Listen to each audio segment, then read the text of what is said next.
While smaller estates and premium vineyards are still picked by hand, many large modern vineyards use machine harvesters so as to pick the fruit at optimum ripeness.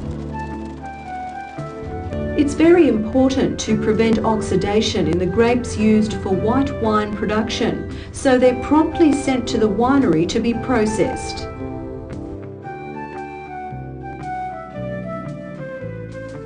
Once the grapes reach the winery, most grapes are immediately crushed. The crusher first destems the grapes before grape berries are broken, releasing the juice and creating a mixture of juice, seeds and skins. This is known as the must. In most white wine production, the must is pumped to the press first to express and separate the white grape juice from the skins and seeds before fermentation.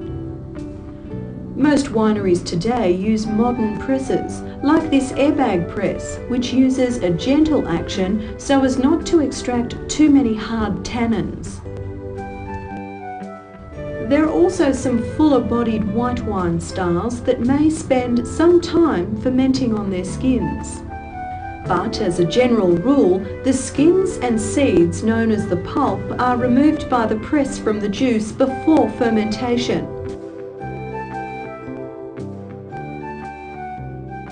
The press leaves only the juice, which is pumped through a clarification unit, filtering out solids before being collected in the fermentation tank. The yeast is added and begins to convert the sugar and must into alcohol and carbon dioxide.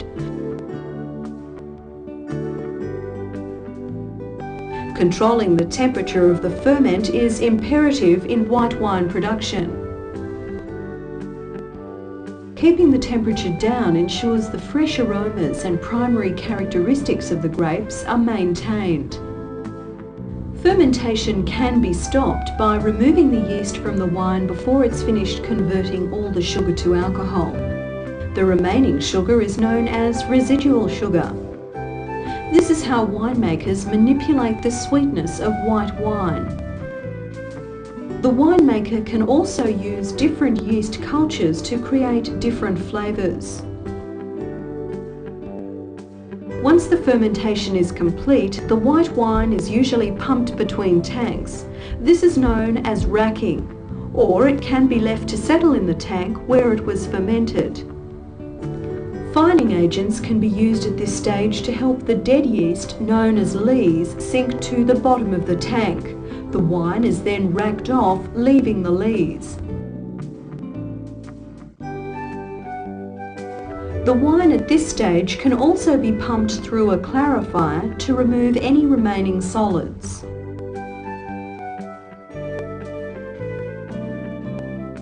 White wines styled to drink young and fresh are lighter bodied and don't benefit from any aging. They're usually bottled soon after the winemaking process is complete.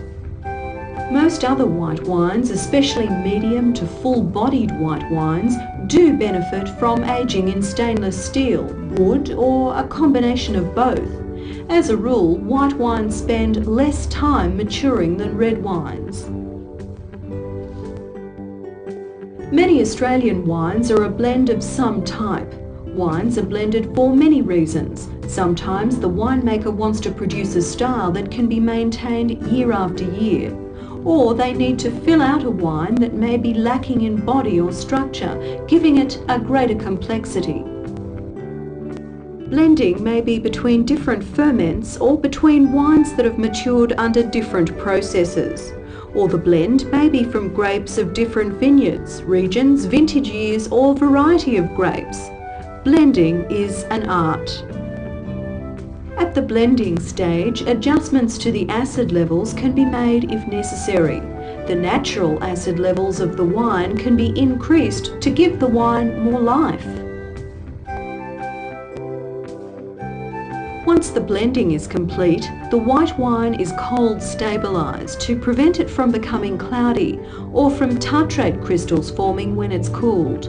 If necessary, further fining can be carried out at this time.